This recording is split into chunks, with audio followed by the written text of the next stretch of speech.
Ama Myrna. Ayan. Si Ama Myrna po ay ating isinalin po.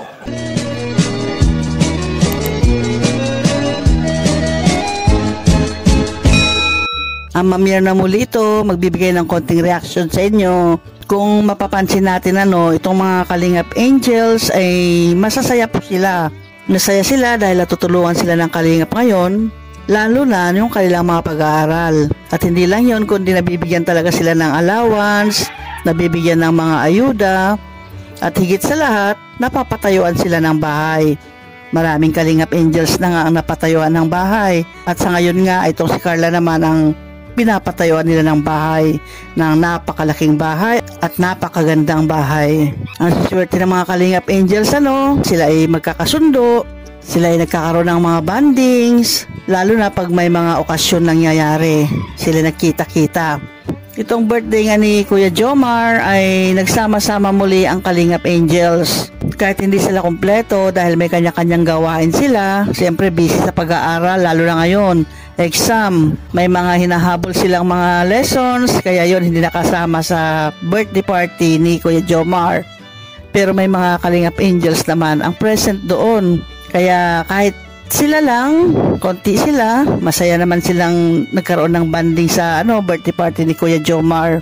Masaya sila, lalo na nung swimming. Pero bakit ganon? Mukhang may kaganapan yata doon sa swimming nila. Nagkaroon ng labanan ng mga Kalingap Angels. Labanan talaga, ha? Ano kayang labanan yon? Kala ko ba masaya sila? Nagkakaroon sila ng pagkakaunawaan. Pero bakit may labanang nangyayari? Panoorin po natin. May labanan. May labanan na mangyari po, mga Kalingap. Labanan to, labanan. May labanan na magaganap. Sa pula. Sa pula. Oh, from the red corner, Carla and Melka. Ito naman si Rosan at si Dara. Oh, fight. Asan yung referee, bro?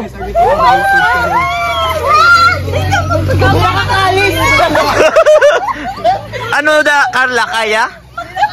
Oh. Fight!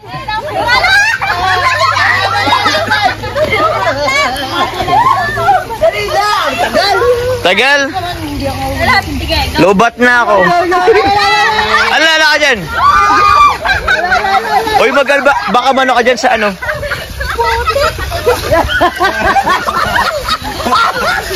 Oy! Okay! Round pula! Round 1! Winner ang red.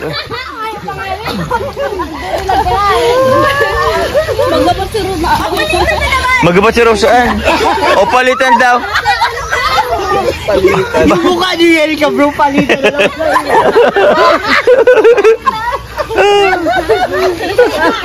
O sige, palitan daw.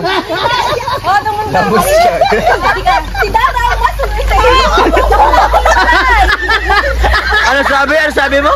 Ano sabi? Sana daw malo. Kasi may kayo sa Lamos. Di kaya ni Rosan yan. Ayan, laro lang po yun, ha. Hindi tunay na labanan yan, kundi labanan sa laro. Nagkaroon lang sila ng katuwaan, ganon, good vibes lang para sa mga manonood. At para na rin sa kanilang sarili na binibigyan nila ng time yung kanilang sarili na mag-enjoy naman. Kaya kung papanoorin ninyo ang video na to doon sa channel ni Kuya Jomar, ay matutuwa kayo at masisiyahan kayo. Buong-buo yung panoorin to, ha, sa channel ni Kuya Jomar Vlogs.